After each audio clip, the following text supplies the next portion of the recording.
আজকের এই ধর্মীয় উৎসবের সম্মানিত দর্শক শ্রোতাবৃন্দ, সম্মানিত নেতৃবৃন্দ, আমার সফরসঙ্গী নেতৃবৃন্দ, সবাইকে বাংলাদেশ জাতীয়তাবাদী দলের পক্ষ থেকে শুভেচ্ছা ও কৃতজ্ঞতা জানাচ্ছি। প্রথমেই ক্ষমা চেয়ে নিচ্ছি, আপনাদের অত্যন্ত চমৎকার একটি মুহূর্তকে আমি বিঘ্ন সৃষ্টি করার জন্য। আমি আসলে যদি জানতাম যে এরকম একটা মুহূর্ত চলছে, হয়তো 10 মিনিট পরেও আসতে পারতাম, কিন্তু তা না করে আমি তো জানি না, এসে গেছি। যাক, আমি এবছরে আরো মনে হয় 3-4টা কীর্তনে অংশগ্রহণ করছি। আমরা মনে করি যে ধর্মীয় উৎসবে যদি আমরা সার্বজনীন অংশগ্রহণ করতে পারি, তাহলে সমাজ থেকে বিষাদময় যে সমস্ত অপরাধগুলি আছে, যে সমস্ত কর্মকাণ্ডগুলি আছে, সে সমস্ত কর্মকাণ্ডগুলি নিপাত যাবে, ধ্বংস হবে, আমরা বিশ্বাস করি। কারণ ধর্মীয় অনুভূতি যার কাছে আছে, সে কোনো অপরাধ করতে পারে না। এই বিশ্বাস রেখেই আমরা ধর্মীয় কাজ করে আসছি। আমি বিশ্বাস করি যে 5 আগস্টের পর হাইমচরে সনাতন ধর্মাবলম্বীরা অত্যন্ত চমৎকার পরিবেশে আছে, এই বিশ্বাস আমার আছে। জানি না এর অন্তর্নিহিত কোনো ত্রুটি আছে কিনা, আমরা চেষ্টা করি সার্বক্ষণিক নজরে রাখার জন্য। আমি আজকে ঢাকায় ছিলাম, খুব আমাদের ওই যে পরস্পর খুব বেশি আপত্তির প্রেক্ষিতে এরা টেলিফোন করে খুব আপত্তি করার কারণেই আমি আমার কাজ রেখে আসছি। যদিও যে কাজের কথা বলছেন এটা এমনি আমার একটু করার ইচ্ছা আছে। আমি প্রথমেই বলি, মাননীয় সংসদ সদস্য জনাব শেখ ফরিদ আহমেদ মানিক অত্যন্ত চমৎকার মনের মানুষ, এবং উনি জনগণের পাশে থাকেন। বিশেষ করে সনাতন ধর্মাবলম্বীদেরকে উনি অনেক কাছে গ্রহণ করেছেন, যার কারণে এবারে 12ই ফেব্রুয়ারি নির্বাচনে আমরা দেখছি শতভাগ সনাতন ধর্মাবলম্বীরা ভোট কেন্দ্রে গেছেন এবং ভোট দিচ্ছেন। আমরা সেই কৃতজ্ঞতা স্বীকার করি আপনাদের কাছে, এবং আশা করি অতীতে যেভাবে আমরা আপনাদের পাশে ছিলাম, ভবিষ্যতে আমরা আপনাদের পাশে সেভাবে থাকবো।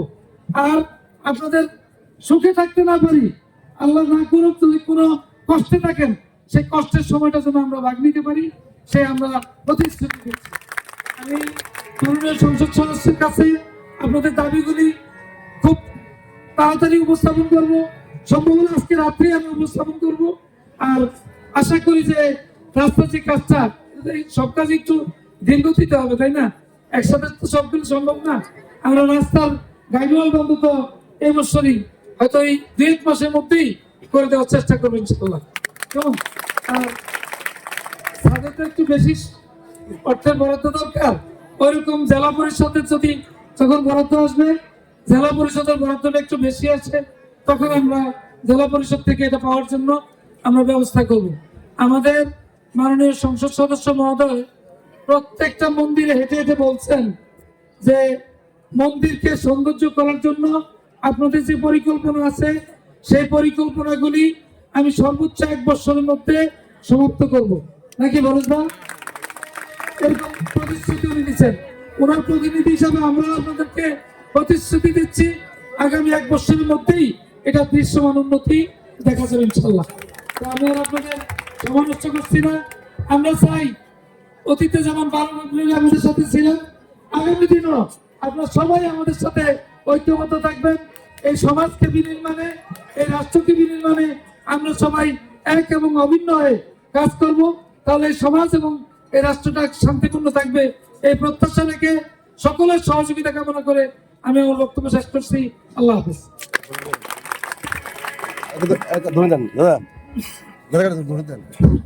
ধন্যবাদ শফিক ভাইকে তার মূল্যবান বক্তব্য দেওয়ার জন্য।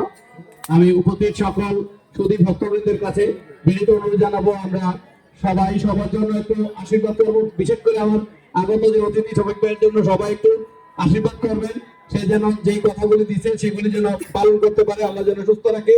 এবং আমরা শফিক ভাইয়ের সাথে কথা দিলাম, আমরা আছি ভাইয়ের সাথে, আর ভাই আমাদের সাথে থাকবে। তো আসলে আমরা একটু মিস্টেক করেছি ভাইয়ের আগমনে, আসলে আমরা একটু শুভেচ্ছা জানাতে আমরা ভুলে গেছি। আমরা প্রত্যেকে মায়েরা যারা